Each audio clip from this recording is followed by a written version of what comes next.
All right, we're back again. Another great opportunity to talk sports today. Today we're going to talk basketball. We're going to talk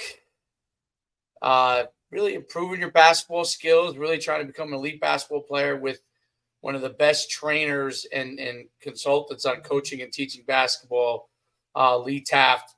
So we're really excited. He's got all kinds of great stuff, from videos to PDFs to all these different things to really help you improve, your sport and in particular as a basketball player.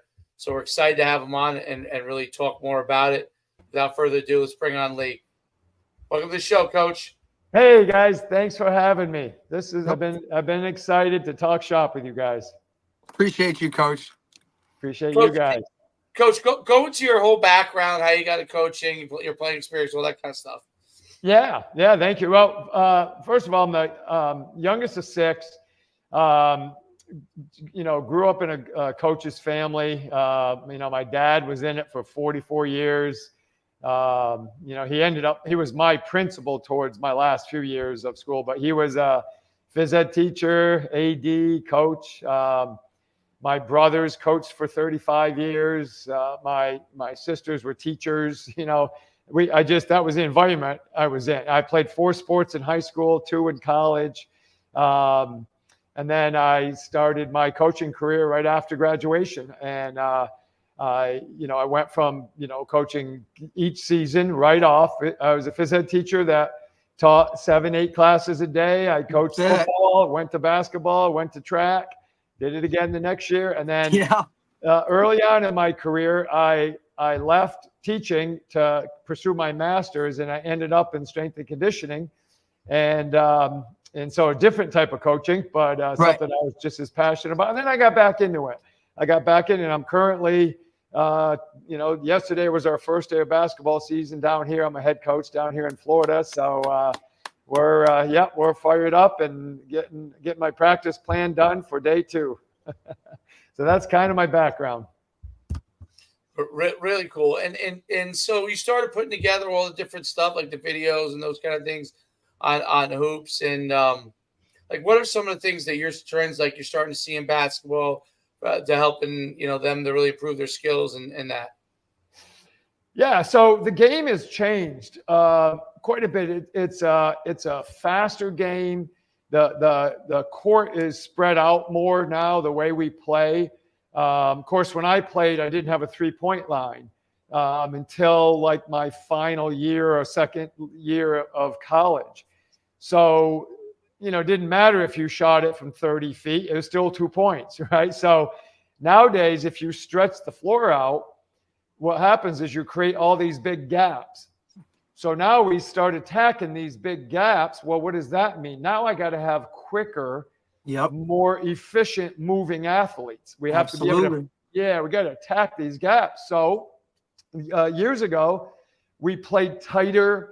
We played closer to the lane. We were around the elbows a lot. It was always, a common offense for years was called a flex offense. And there's still aspects of that in the game. But, the tighter, the better. And now it's like you're seeing 5 guys outside the 3-point line.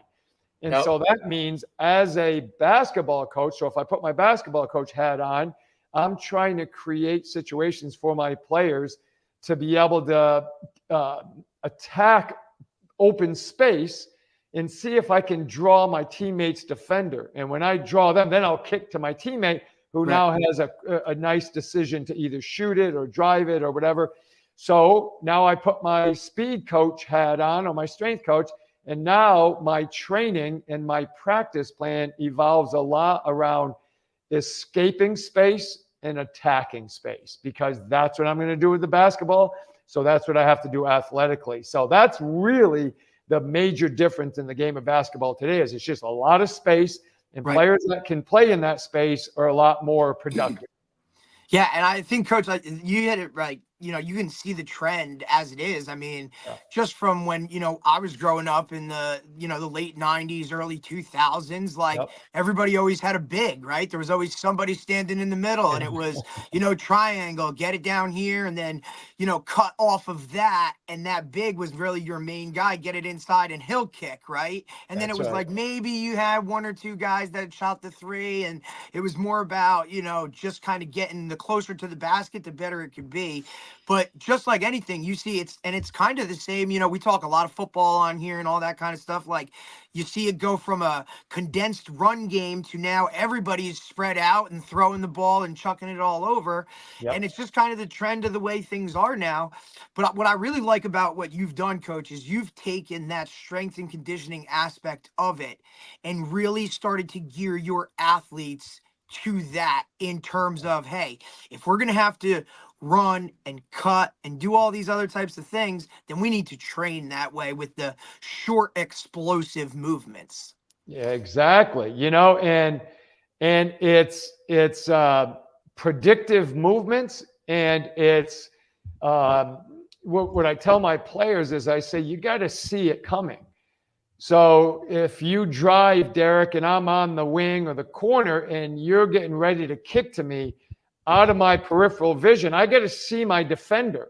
So as I'm catching, I know he's either not close enough to me so I can catch and shoot, or if he's closing out quick on my catch, I'm going to rip and go. And so we put our players in those situations all the time. And what you can do with that, and this is the cool part, and because I'll get coaches that I consult with, they're like, man, I got players, they're not real fast. I said, that's okay. I said, you can be quick because of early decision making, right? Yep. None of us, if we were starting a world-class relay team, would pick Larry Bird on our fast relay team, but you can bet your butt we're going to pick him to play on our team because he had such great perception and he read things really early and he was moving before anybody else. So it always appeared that he was quick. Yep. And so I tell my players that all the time: position, posture, and being ready to explode on a catch, whether you're exploding into your jumper or exploding by. If you do that early, you're going to be quick and you're going to create problems for the defense. Yeah, I agree with that. Like I looked at like your training and the whole methodology of really trying to work on developing that actual quickness, that lateral speed, that and focusing on shorter time frames, which is kind of all the years of basketball. You see all this stuff. Like you go back to when you watch the movie Hoosiers, okay, everything is about even though they're doing those movements, it's about burying everybody. You know what I mean? And that's what was assumed makes you better at basketball in the course of the game.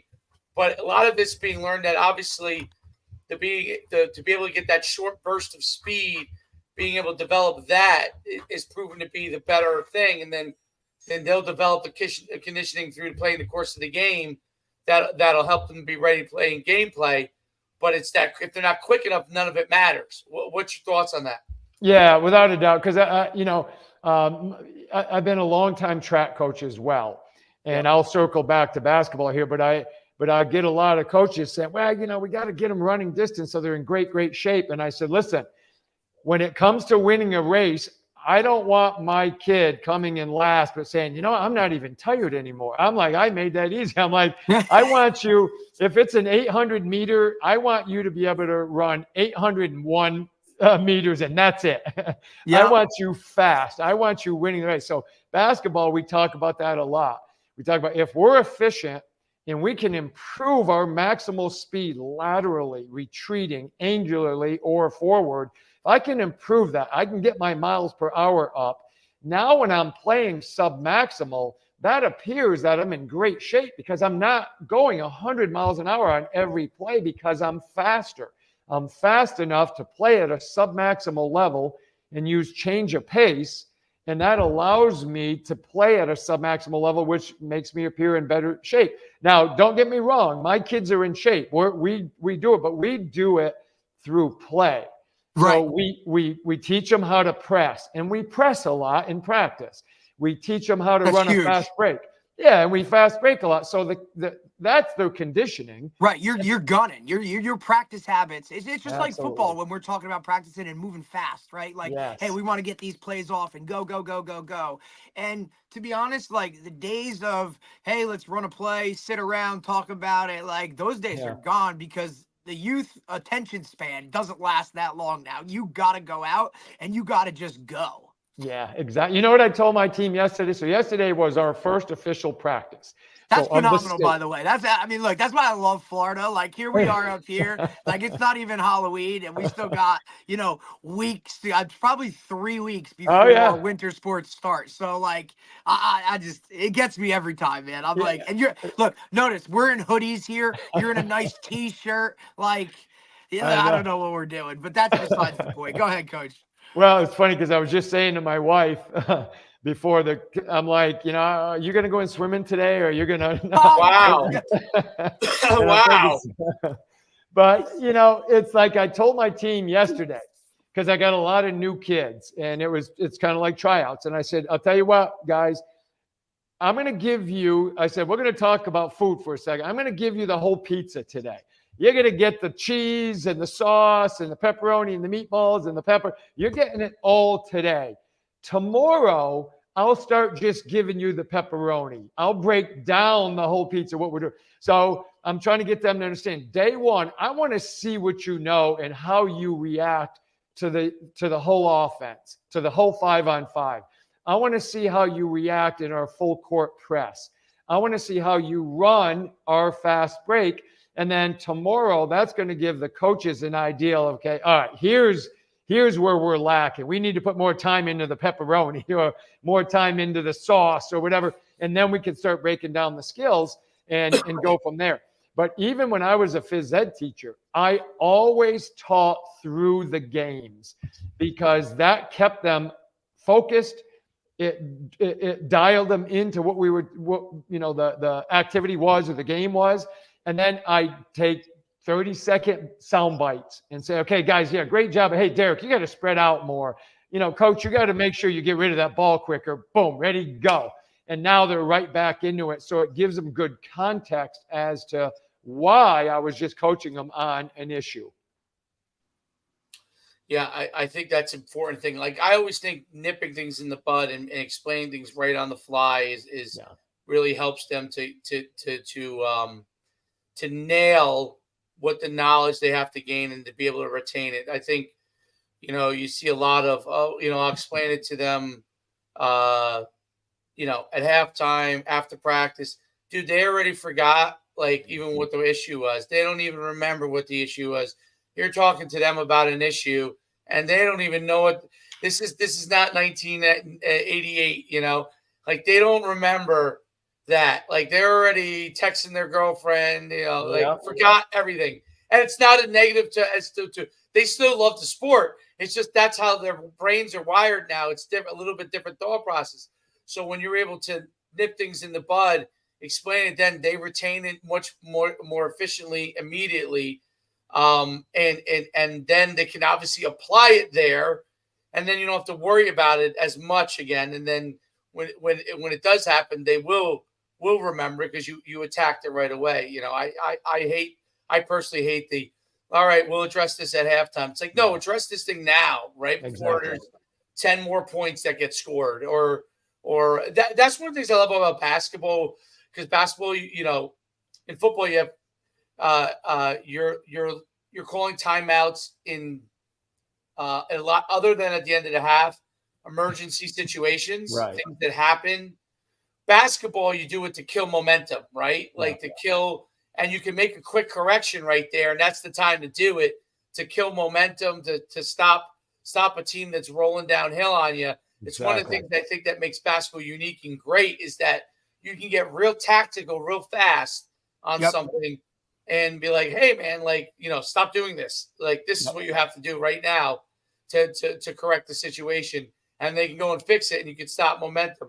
I think that's what makes it unique about the game. But also from a coaching standpoint is really great. Like, it allows you to fix things on the fly. Like football coaches have had to get out of that mode of like, okay, at halftime we'll explain it to them. I don't want to mess them up right now by correcting this thing that's going on. And the next thing you know, it's another touchdown goes by on your cornerback. You're correcting at halftime, but the game's over.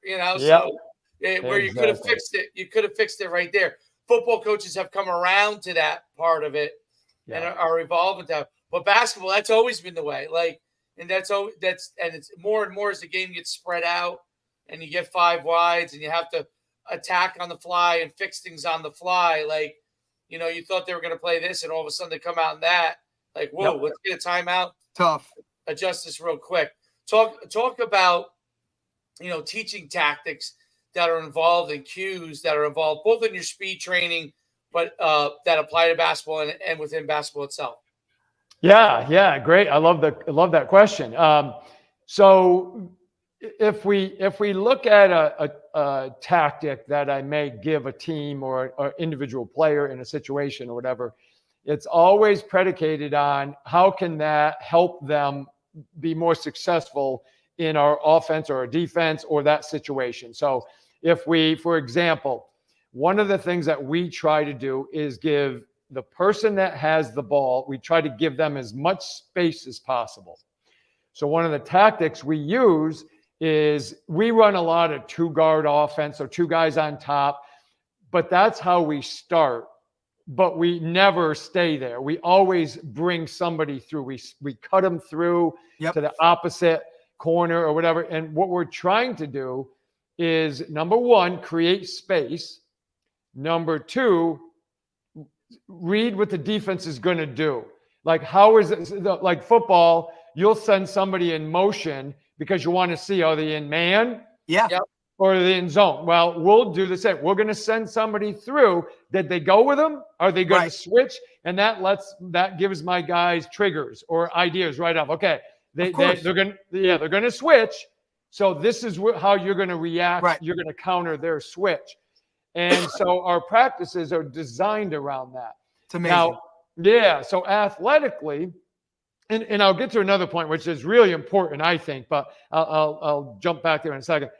So athletically, tactically, we do a lot of things where we talk about position and posture dictates your function, right? We know that in strength and conditioning.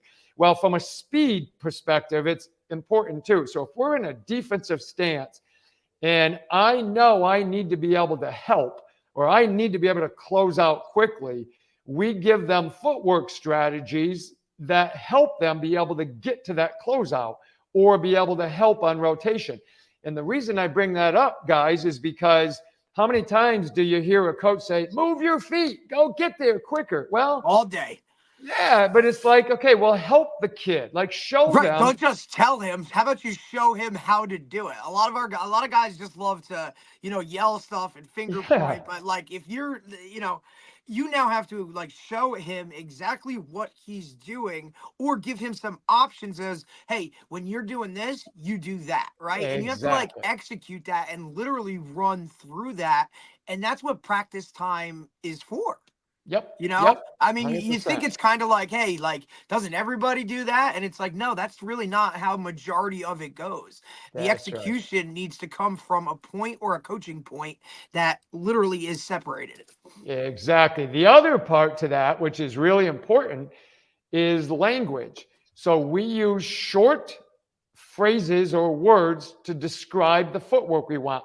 On offense, like I could tell you guys 5 different dribble moves and you would know them. Crossover between the legs, around the backspin, and you know them. Offensively, we do it all the time. Defensively, we just say, go harder, move your feet, hustle. So what we did is I create, like we have a shuffle called a snap shuffle. Right. Well, the tactic behind that is if we're hedging or we're doing what we call feinting, and like we're not really going, we're just going to fake that we're going, we do what's called a snap shuffle. If we're in what we call drop coverage, we use what's called a waddle shuffle. If we're exploding back into help defense, we use what's called a power lateral run. So we teach the kids that, and they know it. And so now the language equates to how we move our feet. And once they get it, now the situation or the tactic drives the footwork. But practice, that's what practice is for. And then my last point I wanted to get back to. So this is my third year, started my third year here. We moved down here. The job came available, got it. My son happened to be going to this small school, and the AD asked if I was interested, so I took it over. Well, sure. I know sure. because I've coached multiple sports, football and basketball and track and all these, I know it usually takes about the third year for your system to evolve and the players start to feel comfortable, because I'm not a set play guy. We run a set out of a timeout or out of a dead ball, but typically we just make the players learn concepts. Hey, if you got a big gap, attack it. If you don't, pass it and cut through. And so we constantly teach them situations that they have to learn to read. But I know as a longtime coach now to be patient and allow that to evolve. Because this is our third year, all of a sudden, kids are doing things that I don't even have to say anything anymore, because they read what the action is based off what the defense does. So not a lot of coaches aren't patient enough. It drives them nuts if they don't do it perfect each time. And I'm like, no, the ugliness is what I want, because then I know we're going to figure that out. And so we put them in those situations. Like, you got to make decisions, and the more decisions you make, the more experience you get. 100%. Yeah, I think the key is being able to think on the fly, learning to make those decisions, taking that ownership. That's a huge part of helping them to continue to improve. And you start to see those massive improvements once they start to understand how to figure things out, and giving them those tools to figure things out on the fly it is huge. What are you seeing as far as the type of investment that kids are putting into improvement and development between going places, or what are you seeing there? Yeah. So I love this question, because I got a great example I can give, and hopefully the parents or coaches or whatever, or athletes that are listening to this understand this. So I think more and more, like when I grew up, you went and you played your 3-4 sports, and you went from one to the other and the other, and you got better during that season. When the season was over, you kind of hung around your favorite sport still. Like I even after football practice, we would go home, eat, go down to the park and play basketball, right? I mean, we just always played basketball, but we kind of went. Nowadays, kids aren't even playing the extra sport because they specialize and they work on it. So yeah, they're improving the skills, but I think there's a drawback to it. There's a downfall to it, as well as a positive. But this is my point. So I have a player on my team. He's new this year. And since he was young, he's a sophomore now, but when he was like elementary school, his parents got him a skills coach. And he's worked with this skills coach since then, so many years. This young man cannot dribble with his left hand. He cannot attack going to his left hand. So my thing is, what is the skills coach doing for you? Like, what do you... what are you doing if you can't go? Yesterday I had him, and we cleared what we call a triple gap for him. That means there's huge space. You got a Mack truck. You could drive through it. He couldn't go that way because it was his left hand, and the defender put pressure on him. So when I do quote unquote skill development with my team, what we do is we put them in situations where they have to read and make decisions. It isn't just about dribbling through a bunch of cones, because the decision determines the strategy I use to manipulate the ball. Right. It's not always about being, fancy and, go 5 times behind my back. And that, there's nothing wrong with that if it's helping you be able to carry it over. But that's what I'm seeing a lot, is a lot of kids that are getting additional help. And I'm always for help. Oh, don't get me wrong. But if the help isn't transferring into play, what good is it? It's like a wide receiver only running dry patterns and never getting press coverage, never learning how to release off a line. never learning how to run across the middle, having to make a judgment because somebody's ready to knock their head off. Business decision. Yeah, it's decision. And that's basketball. Basketball, I can't think who it was. I'm drawing a blank on he's retired now. Former NBA player, almost like 20 years in the league, guard, really great. He said, I have never done one cone drill in my entire life. He goes, I played in the park, and he played 20 years in the NBA. He goes, you learn because somebody guards you, and you got to figure it out. And I think that's where skill development, when I do mine, it's usually with multiple players in their reading situations. Now they're actually able to play the game versus just show me they can dribble 20 times between their legs, but not be able to actually use that in a competition. Right. And that's the hardest part, I think, for, we were talking about football, right? Yeah. Like, it is extremely hard to mimic game situations outside of a game with football, right? Yes. Whereas basketball, you can go play pickup and look, that's how we grew up, right? Like, it would be football season and we'd sneak down there and be like, yo, we're going to go play some pickup because, coaches, let's not do that, guys. We don't want to get hurt.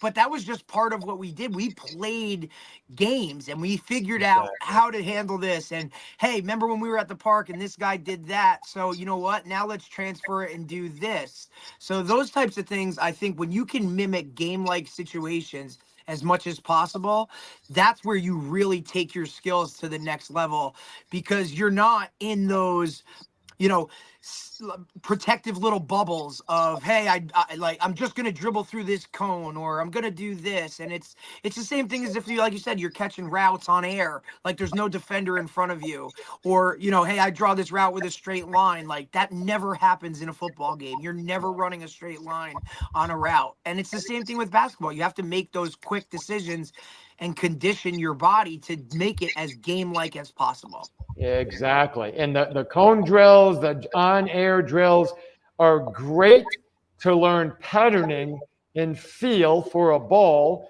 And that's why you can warm up with them, you do a lot of stuff. But at the end of the day, you got to be able to transfer it, because there's going to be change of pace once you have a defender involved. Now it changes how you do it. Yep, for sure. And I always like to say, it's like, hey, things change when the lights go on. Like, that's just what it is. Like, there's a lot of guys that can go out there, play football, right, and run around in shorts and a T-shirt and be totally okay when they're trainer and look like the greatest thing since sliced bread. But when you put pads on and now those lights go on, things change. And it's exactly the same with basketball.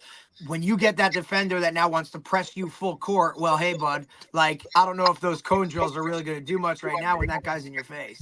That's right. Game on. That's it. First step quickness, is always, I always think it's one of our first step or 1-2 step is the two probably most important things in basketball, right? Be able to create separation. The first and then that second step. What can athletes do? I mean, most people know about, lateral drills or quick changes, right?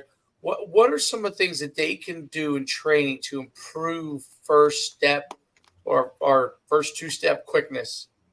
Yeah. So there's a couple things we wanted to talk about on that. When we're talking about that first step, we're talking acceleration, because we're not at maximal speed, so it's acceleration. Acceleration requires a little bit more strength. We're a little lower to the ground. We're pushing hard. Our knee angles, our ankle angles, our hip angles are much greater. It almost looks like a step-up exercise, but leaning forward. So I'm really pushing down into the ground to move my center of mass forward. So one of the things we do, coaches, is during practice, I have these really big, long, they're about 110-inch looped bands, rubber bands. And we'll put them around the kids and around the players, and we do quick, like you said, first 2 steps, first 3 steps, acceleration drills with these bands. What the band does is it tells my nervous system, it tells my brain, like, whoa, hey, man, I got to work harder here. I got more weight to push now because this band. So the athletes learn to produce more force. From a physiological standpoint, that means we're getting greater rate coding of the muscle. We're doing things that are allowing us to produce that force more efficiently and effectively. Number 2 we can get and we will get an elastic response if we have a repositioning action of our feet. So let's say I'm standing and let's say I'm on offense and I'm dribbling the basketball, but I'm in a parallel stance. So I'm facing you, my feet are parallel to you, you're off me enough, but then all of a sudden I see a window to explode by you. What's going to happen is my feet are going to reposition. One's going to go behind me, the other one's going to go in front, and that one that goes behind me will get straighter. As that leg gets straighter, it becomes more elastic. That's the difference of, like, if I take the people who are listening will have to take my word for it. The ones who are watching can see it. If I take my finger on my chest and I just tap it as hard as I can, I get some energy. But if I take my other finger and I snap it, it's very elastic. It's very aggressive. Well, that's what happens when we get that quick switching of the feet, which I call a repositioning or a plyo step. And what it does is it allows that Achilles tendon and the gastroc, the calf, the soleus, everything to become very elastic, and we move really quick. That's those quick bursts that we see. Now the front leg is going to take my body mass as I move over it. That's the leg doing the step up. That's the one pushing hard to really explode me into that second step past my defender. So as a novice coach who doesn't understand the intricacies of that, just trust that a band will increase your athlete's potential to produce more force.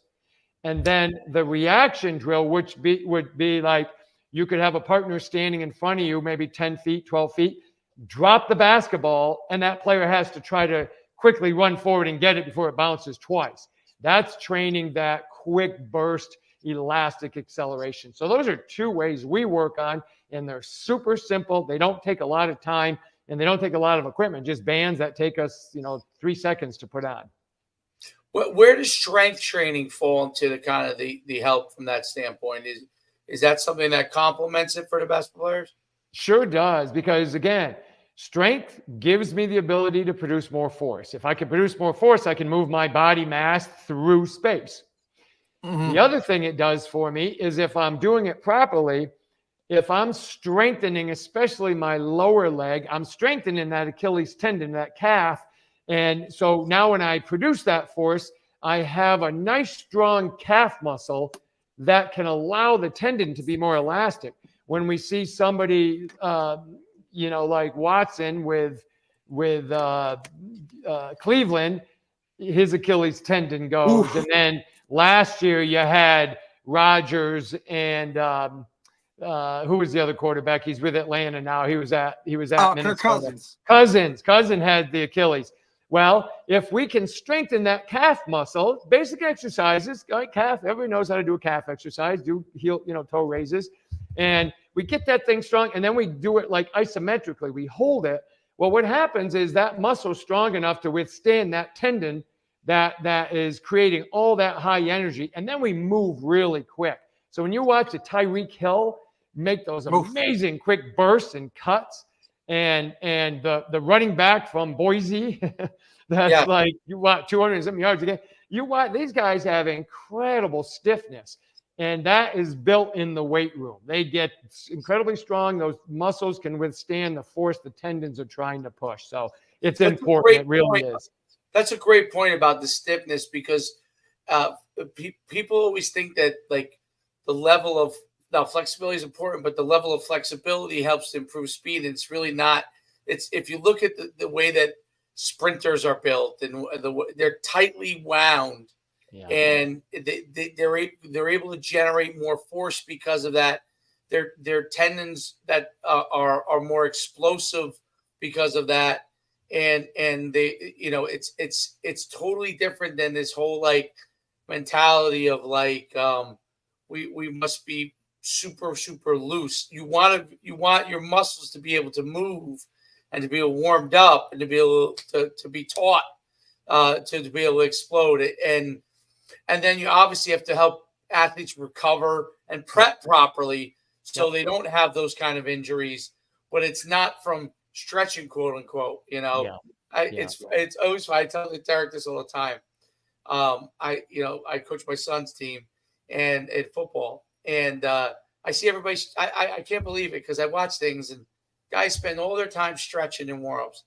And they say, how come you guys never stretch?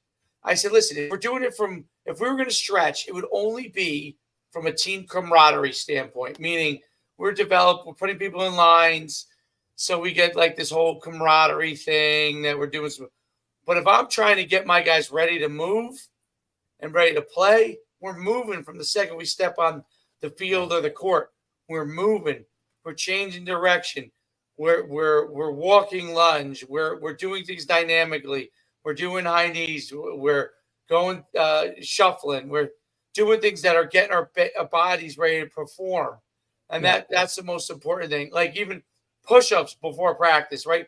You're heating up the muscles. They're like, oh, push-ups gets you. Yes, did it get you stronger? Yes.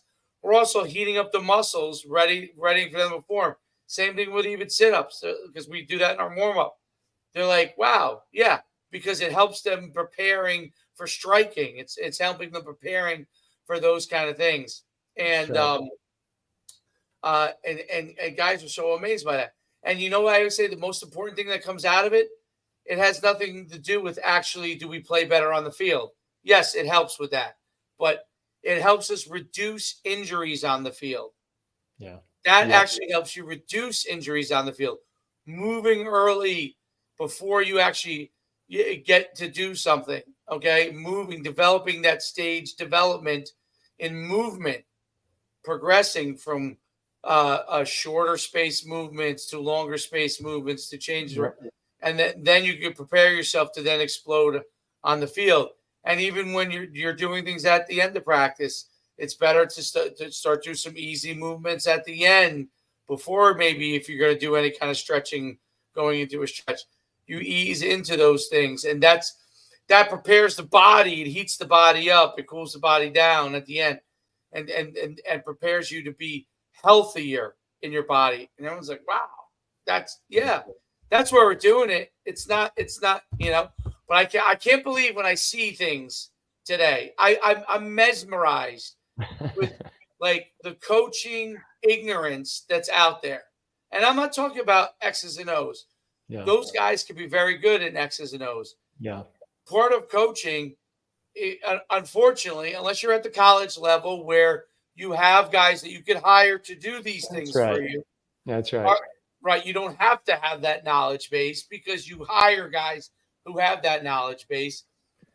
You have to generate that knowledge base at the lower levels, which includes high school, right? Yeah. That is the lower levels, the development levels, because that allows your team to be healthier. And that's the thing that I think a lot of coaches miss. Like the guys like you are rare out there. And when you explain it to a lot of guys, until they actually see it in action, it's hard for them to process it. Well, this is what my coach did in 1995 when he coached me. This is what we did. Exactly. Well, that was wrong. Okay. Yep. We have to learn to evolve as coaches because our goal is to help the kids get better and to be healthier in their sport. Like burnout is a real thing. How do you prevent burnout? Well, you train in stages. You train properly. You do multiple sports, right? Yep. 100%. You do different types of movement. And if a kid does play, like you get into a lot of stuff. Well, okay, the kid only plays basketball. Like I said, well, to the parent, okay, if your kid is only going to play one sport, you better be training as if he's playing other sports. Yes, exactly. Training the movements as if he's playing other sports. It's hard to convince parents like do 3 sports or whatever. Sometimes it's time. Sometimes they really think that's their only way their kid has a chance. Yeah, I can't convince you of that. It's hard to convince parents get it in their head. But let me convince you that you need to train at least in that way. If you're not going to play multiple sports, train in a way that they develop well-roundedness from their body standpoint. So the fact that if they're a basketball player and they're doing only basketball movements, they don't get heavy-handed in that area and end up overtraining those areas, right? Yeah, same exactly. thing with any other sport, baseball, football, any soccer, whatever it is, right? And start to train them in that way. And how do you explain that to parents? Because you probably have basketball players that are only doing basketball, right? Or Right. Yep. it's a luxury when you get the kid that does multiple sports because you know that they're probably going to be okay, right? Yeah. Yeah. Yeah. How do you explain that to parents? Yeah. Well, first of all, I think you got to listen really well to the parent's story because they'll tell you what they're afraid of, and they'll start to give you. So I had a parent not too long ago that was like, but we want to put the time in so that we can get them in front of coaches and they can get, and this was a basketball parent, so they can get looked at. And I said, well, first of all, make sure it's not your dream and make sure it's your kid's dream. So don't push it on them, make sure you talk with your child. And if they want to play another sport, let them play it. Number two, all the top coaches love the multi-sport athlete because they like the athlete that can be adaptable to different coaches, to different movements, to different schemes. And they know if they've had multi-planar movement because these different sports, they know they're probably not as beat up, right? They're not as, if they went and they played tennis and then they ran, track and they played basketball or hockey. Well, they had a lot of variation. So I said, don't think the top coaches want your kid only playing basketball because they don't. So that doesn't mean during that other sport, your kid still can't be getting, 2,000 shots up a week in the gym. You can still do that stuff if you want, but make sure they have the opportunity. The other thing, to your point, Coach, is I always have said, if I get a parent that says, well, my kid really doesn't like any other sport, I said, okay, let athletic development be their other sport. Let the strength training program and the speed and agility program be their other sport. And I said, treat it like that. So I said, once a week, have a game. So we're going to test their 10-yard sprint. We're going to test their vertical. We're going to test their 7-yard shuffle. We're going to test their ability to open their hips and go 10 yards. And we're going to time these. That's their competition each week. That's their games. So they get to look forward to something. It's kind of like they get to do a combine every week. That's their competition. That's fun for them because they get to see where they're at, where they're lacking. But they get to look forward to something. And then you're doing your training the other time. I said that wouldn't be any different if they played football because every Saturday or every Friday night, they got a game. So give them that excitement for 6, 7, 8 weeks and then take a break and then come back, but give them some new games like competitions like medicine ball throw. Buy them a shot put. Teach them how to throw a shot put. You talk about incredible force production. Teach them how to do that. Teach them how to, do like backpedal. We do backpedal competitions where one player will start 5 yards in front of them and they go at each other. The kid has to backpedal as far as they can until that sprinter passes them. And we test, how far did you backpedal before you got past? Because the sprinter should beat the kid backpedaling at some point. And so we'll do competitions. So that now that's their competition. So yeah, all right, maybe they're playing basketball year round, but now you're giving them something else to develop athletically. So those are things that I talk to parents about. I just had a kid drive in from several hours away, spent a couple hours with me, and I broke down his steel. He's actually a player he's a junior in high school, but he got a scholarship to play at South Carolina for baseball. And we broke down his technique and how to get a better jump and all this. But I also gave him things to train because he doesn't play any other sports to kind of train like that. So he's got a 6-week sprint program and he does some other things. And I said, you got to keep it fresh for them because otherwise, even if the kids love the sport, eventually they're like, I don't want to do this today. You know what I mean? Give them some other stuff to do. No doubt. Competition in things outside of their sport, like mini combines and those kind of things, I think is so great because you're right. They get jazzed up for it. They're super excited. It's another type of competition, and it's not the same competition that they're used to, right? Yeah. It's not. And you know what it does? I don't mean to interrupt you, Coach. No, feel free. It allows you as a parent or a coach and the player to learn what planning means, what preparation for a competition. So if I have a game on Friday night, I don't want my hardest practice of the year to be on Thursday, right? So if I know on Saturday, that's at my combine, I'm going to do a vertical jump, I'm going to do a standing medicine ball throw or whatever, I can plan for that through the week. I can prepare myself for that. So it gives them that opportunity as well. And that's an important skill for kids to learn. And to your point, now they can learn how to recover. How do I recover after that? And so you're giving them opportunities to know how to recover because you're giving them a competition to go through. Now we got to recover from that and we'll get ready for Monday. That's a great point. And actually that leads into my next question, which is rest and recovery, right? So part of building, this is always the hardest thing, I guess, when you're, between getting your team ready or getting a kid ready for games and stuff. And then also overall development. That's a tough balance, right? Recovery is so important.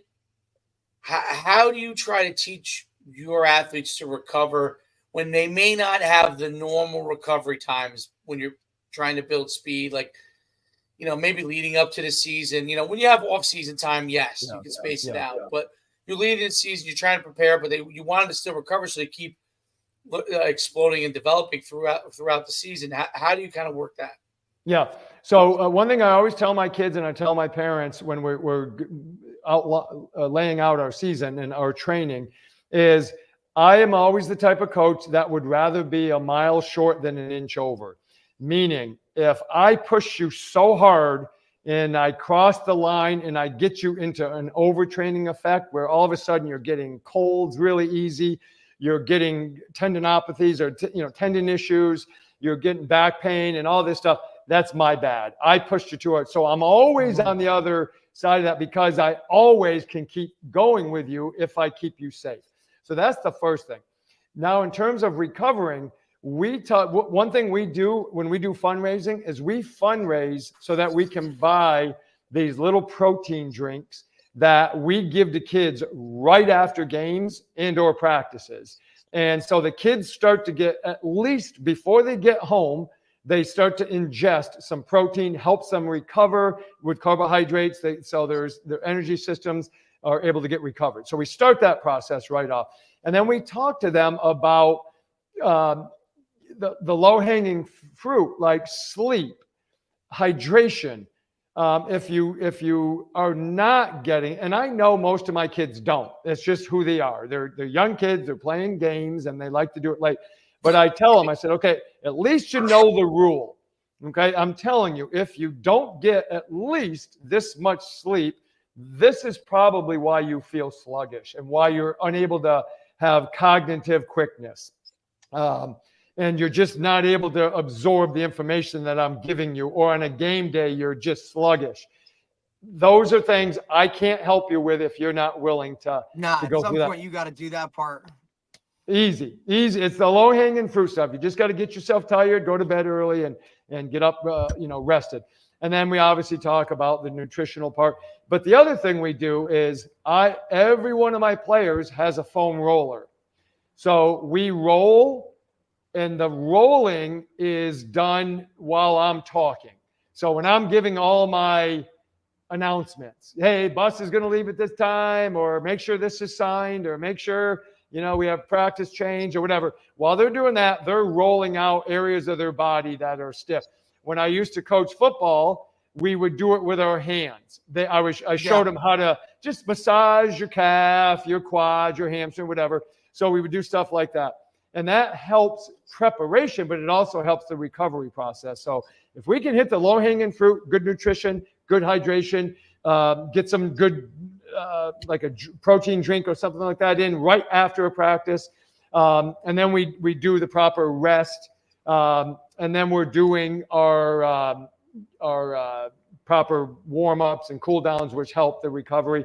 And the other part, and Coach, you guys talked about this, we want to continue strength training so that our body remains resilient. Because when we start reducing and getting away from strength training during the season, now we become more prone to those injuries. and we actually don't recover as well. So we want to make sure we maintain a level of strength that helps us to recover. So if we can do those things, we're pretty good. And we work pretty hard at it. And I would say the majority of the kids try to buy in. And that's why we've been pretty lucky with staying healthy. That's phenomenal stuff. I mean, it's big. Yeah, it's incredible hearing how kind of your process is. You obviously really get it. Do you have like it's kind of my final question.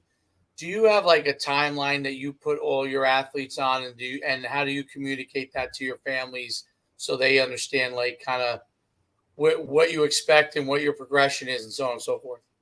Are you talking in terms of development athletically and basketball wise? Yeah, exactly. Yeah. So at my former school, when I was coaching in Indiana, one thing that I did, and I hadn't done it here yet, even though I express it verbally, there I had this huge dry erase board. And I put the months, so when we were just prior to the season, and in Indiana, we didn't start until November. Here we start obviously the end of October. But I would put like, September, October, this is where I expect you to be skill-wise and athletically. These are our focus points. I want you to develop this capacity, and I want you to have these skills.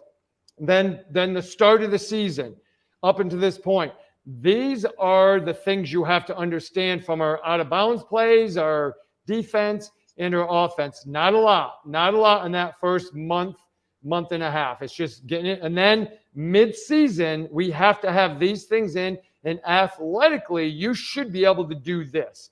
And then by the time we get to tournament time, that last part of December, January, approaching February, these are the things we have, and these are the things we're starting to weed out. Like over the time, we noticed things like that. Well, it's like, all right, this just isn't working for us. Like we're trying to force feed it. It's not working. It's not a part of what we really want to be. We found that out. So we weed it out. And I tell the kids, get rid of it. Don't think about it anymore. It's no longer. And then we start putting the things that are going to fine tune us athletically, recovery wise, preparation wise, and then skill wise. By this time, you should be able to do these skills. And that's what we want. And if you do that year after year, the players start to understand there's a progression to development. It isn't, hey, day one, I need to be the best player I can be. Well, it doesn't work that way. There's a process to it. Yeah. And so we used to write it out, and I had bullet points under it. And I told the kids, this is when the phones came in handy. So I tell them, come on in my office, get your phones, every one of you, take a picture of this. Now you've got it. Now you've got a picture of what it is, and now you can refer to it so you know where we should be and where you should be. Phenomenal. Absolutely phenomenal stuff, Lee. Like, I don't know if you have anything else, Derek, but this was fantastic to really hear your approach to everything. I appreciate it, Coach, taking the time, man. It's awesome. Thank you. No, what I appreciate about you guys is you're giving an opportunity to have your listeners, continue to grow, just like we want our players to. I learn every day. I'm up here right now. This is called my speed cave. This is my garage where I train and I do. Right. I'm up in at 5 a.m. and I have my computer on with a YouTube on some coaching method, and I learn every day. You guys are providing that easy for parents and coaches and athletes, because you're giving, not only guys like me, but your input, because you guys have been around and you've coached and you get it, and you're giving an opportunity for people to learn. So I thank you for doing what you're doing for this wonderful profession we have. No doubt. It's great. It's great meeting people like you. I know Derek agrees with me on this, and like we learned so much from what you tell us. You know what I mean? It helps us when we talk with other coaches. Helps us when we coach our own groups of kids that we work with, and it's great to share in a community, because we are trying to we're trying to push the path for coaches to evolve, right? Like And there's so many more people coaching, and I'm speaking specifically at the high school and youth level, really, that right, where it's most important for those guys to, like, you know, have that knowledge, right? and there's a lack of it, you got to right? There's adapt. really a lack of it. That's You right. know, that's the hardest part. It's not from a lack of want to from those guys. They're usually really great guys. It's really a lack of how things have evolved, because if you didn't play college sports, for example, the people who played some level of college sports or went into coaching right away have an advantage. But a guy who's a dad, okay, all of a sudden now they have a kid, it's 20 years later, and now they're asked to coach XYZ, this 8th grade team or this 7th grade team, and they want to help. They really genuinely do. Yeah. They're drawing from their knowledge base from 20 years ago, and there are things You coach the way you were coached.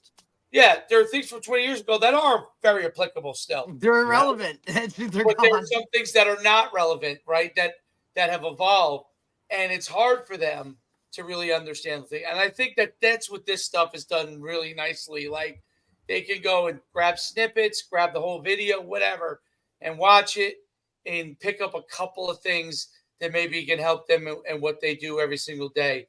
Because and it's not. It doesn't have to be. It's low pressure, meaning it's not someone else telling them what to do. They can watch it and say, "Oh wow, Lee knows this guy. Lee knows what he's talking about. Great, I might take some of these things that'll help me. Oh, this is why a team is playing 5 around the 3-point line. Like when my son's AAU team, they came out and when it were 5 around the 3-point line, I had never seen anything like it before. I was like, whoa. I was like, oh my goodness. And the guys were cutting and they're running up and down. Now Derek, who played AAU, understood it, right? Yeah. But I didn't. I was like, oh my goodness. You know, it's different. And they were just getting up and down the court, man. They were just getting up and down the court. You know? Well, you know, the other thing, and I think it's really important for young moms and dads who want to help their children, from the YMCA rec league to a travel team to a high school team, or if they, you know, coach some advanced level, is the more they understand how learning occurs, the better coaching they can give those kids. Because when a child makes a mistake, that's the brain trying to figure something out.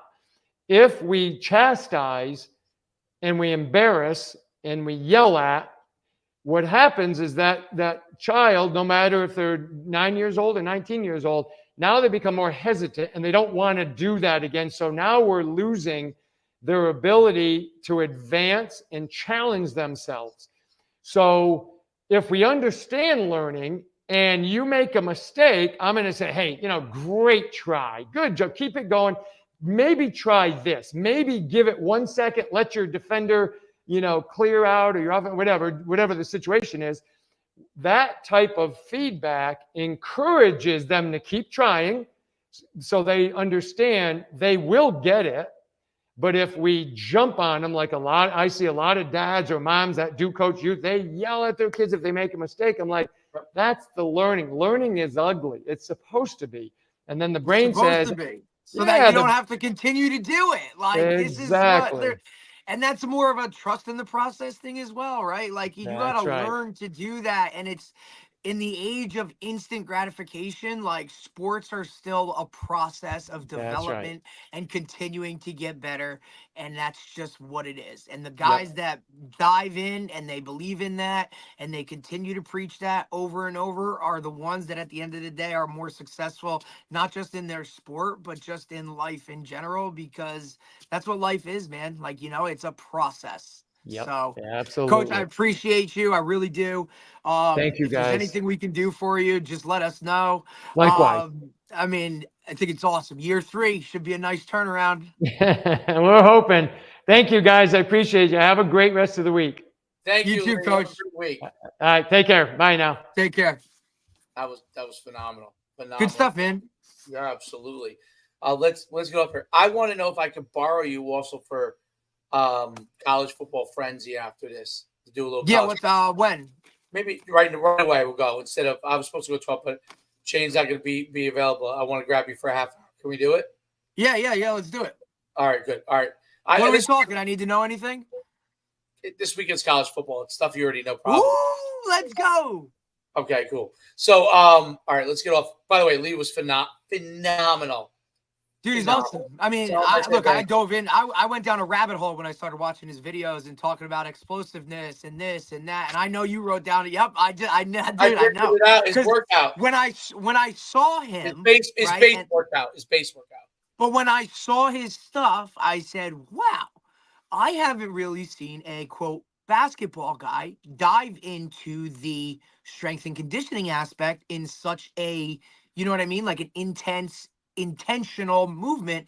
When I started watching this, I'm like, damn, I've been playing this type of basketball forever with 5 guys on the edge and moving here and doing all that quick twitch stuff. Like, it's a guy. And look, he even talked about it. I've coached every sport, right? And he related everything to some other sport or some other thing. Like, it was awesome. I would love to talk to him again and just even get even deeper into what it is. But I also love that Florida started their hoop season already. I know, it's amazing. Dude, it's like the South not is not even Halloween, like dude. And he's like, "Yup, day 2 of practice today. Like, let me write it down." The South is a sports playground.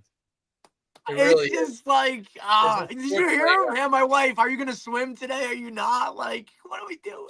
Such a sports playground. I don't know what I'm doing in my life. All right. Let's breaking leaves and stuff. Till next time.